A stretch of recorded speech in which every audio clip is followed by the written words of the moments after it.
ఏం దోశ వేస్తున్నావు? Carrot, onion, పచ్చిమిరపకాయలు అన్నీ వేసి దోశ పోస్తే హెల్త్కి చాలా మంచిదా?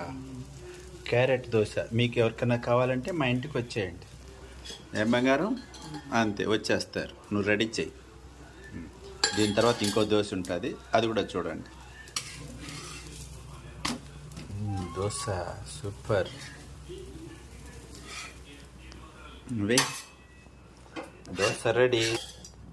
ఇప్పుడు ఎగ్ దోశ. సై సై సై అంటూ కోడిగుడ్డు కొట్టి దాంట్లో క్యారెట్, ఉల్లిపాయలు, పచ్చిమిర్చీలు వేసి కారం కూడా కాస్త వేసి బాగా రుద్ది